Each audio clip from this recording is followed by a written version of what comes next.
देवताओं को नमन करता हूं और आज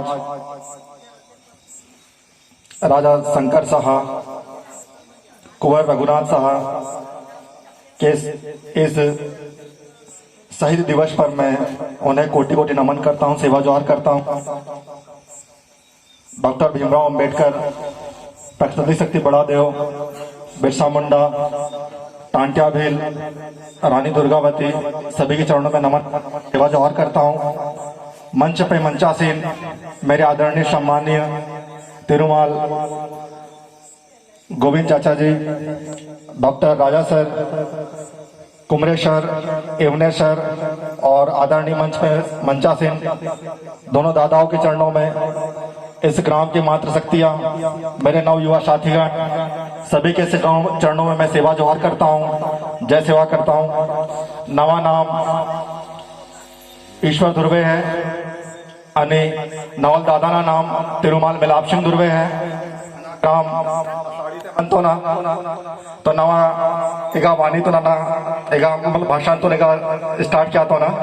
सबसे पहले मैं मेरे पूर्व वक्ताओं ने बहुत अच्छी बातें आप लोगों को अवगत कराई है कि हमें हमारे समाज को अगर एकजुट, समाज में अगर कुछ बदलाव लाना है तो हमें जागरूक होना पड़ेगा।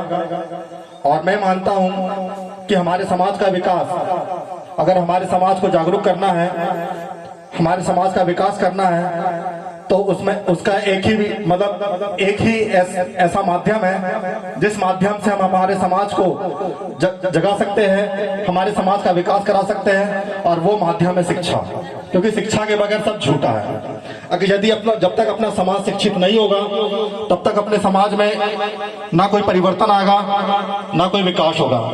इसलिए मैं आप सभी पालकों से यही अनुरोध करना चाह रहा हूं कि आप उन अपने नन्हे मुन्ने बच्चों को पढ़ाएं जो कल का भविष्य है, आने वाले इस समाज को एक अच्छी दिशा देंगे, एक अच्छे स्थान पर ले जाएंगे। इसलिए सभी पालकों से मेरा अनुरोध है कि अपने अपने बच्चों को पढ़ाएं। आप लोग बहुत अच्छे से उन्हें शिक्षा प्रदान करें। आप यदि एक पालक हो तो आप लोगों का दायित्व बनता है कि जिस स्कूल में आप अपने बच्चों को पढ़ा रहे हो उस स्कूल में समय समय पर जाकर के वहां के गुरुजनों से आप मिले, कि वहां के गुरुजनों से मिलकर के ये बात करें कि आपका बालक किस विषय में कमजोर है, उस विषय में आप उन्हें ध्यान दिलवाएं, उस विषय में उन्हें पढ़ाने का बोले।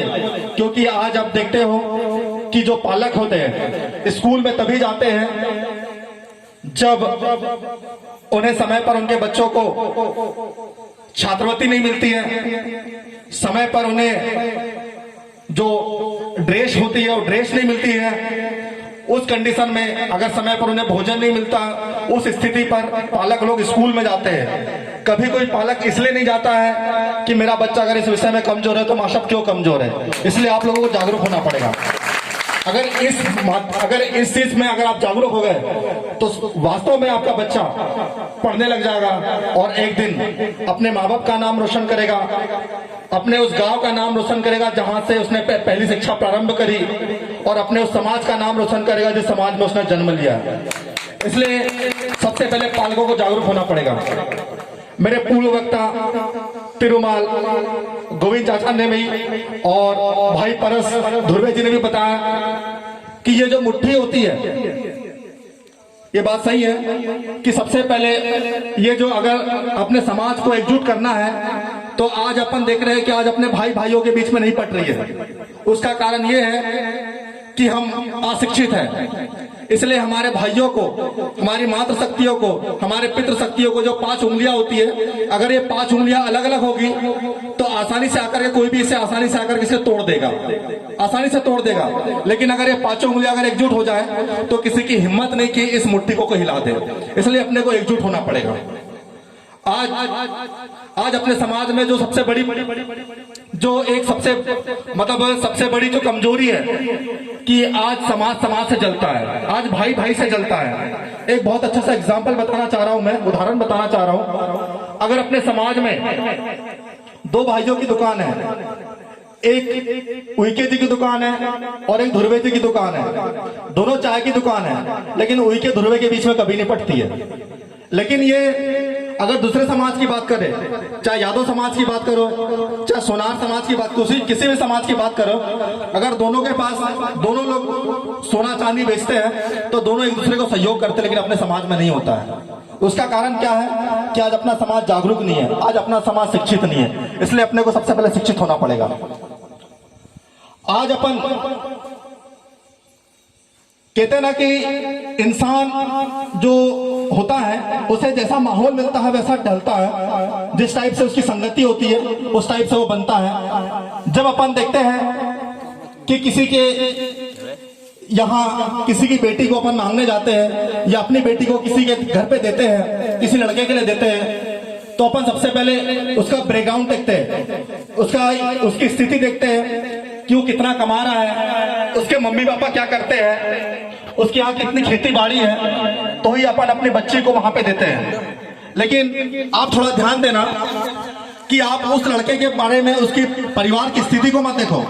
सबसे पहले यदि आपको उसकी सच्चाई को देखनी है तो सबसे पहले ये देखो कि वो जो लड़का है, जिस लड़के के साथ अपनी बहन की शादी करवाना चाह रहे हैं, अपनी बेटी की शादी करवाना चाह रहे हैं, तो सबसे पहले ये देखो कि वो लड़का किस लड़कों के साथ रहता है, उसके दोस्त कैसे हैं। क्योंकि जो भी दोस्त सीखता है ना अपने दोस्तों से सीखता है। अगर दोस्त अच्छे होंगे तो अच्छी संगति में जाएगा, अगर दोस्त बेवड़े होंगे तो वो बेवड़ी संगति में जाएगा, अगर दोस्त पिएंगे तो डेफिनेटली वो भी पिएगा।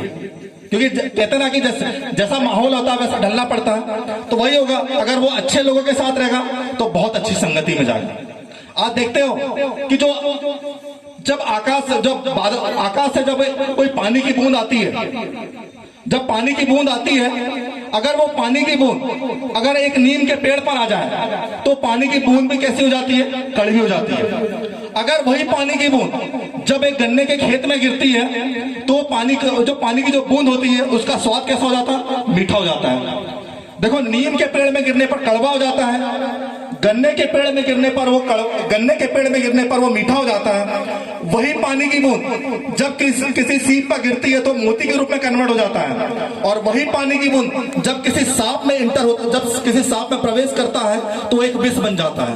तो जैसे उस पानी का माध्यम तो एक ही है, आ कहां से रहा है, आकाश से आ रहा है, लेकिन उसकी जो संगति हो रही है अलग अलग माध्यमों में अलग अलग जा रही है। देखो, कड़वा कब हो रहा है, जब वो नीम पे गिर रहा है, मीठा कब हो रहा है, जब वो गन्ने पे गिर रहा है, विष कब बन रहा है, जब वो सांप में जा रहा है। तो यही होता है, इंसान के साथ भी होता है कि जैसा माहौल मिलता है वैसा वो ढलता है।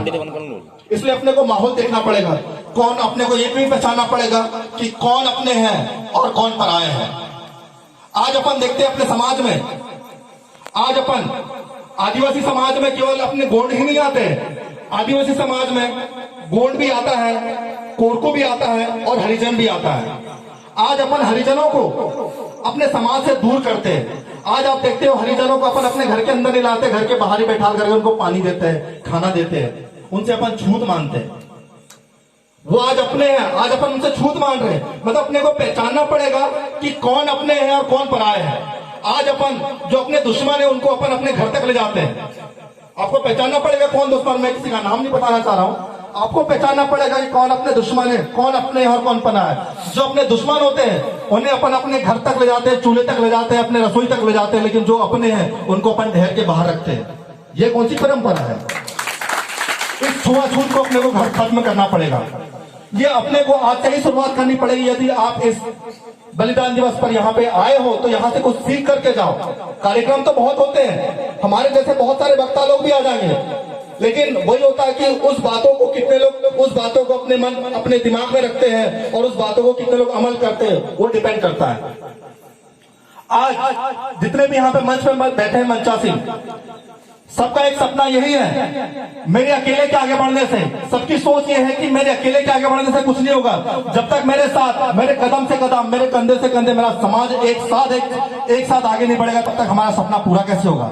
इसलिए हमारा प्रयास यही है कि हमारे समाज को हम लोग समय समय पर, चाहे वो कितने भी बजे कहीं पे भी बुलाया है, पूरी टीम वहां पे, पूरे सामाजिक संगठन, सामाजिक कार्यकर्ता लोग वहां पे उपस्थित होते हैं और हमारे समाज को एकजुट करते हैं और हमारे समाज को जागरूक करते हैं। यही तो हमारा सपना है।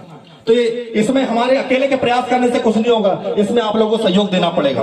आज आप देखते हो हमारे समाज की मातृ शक्तियां आज अपन बाजार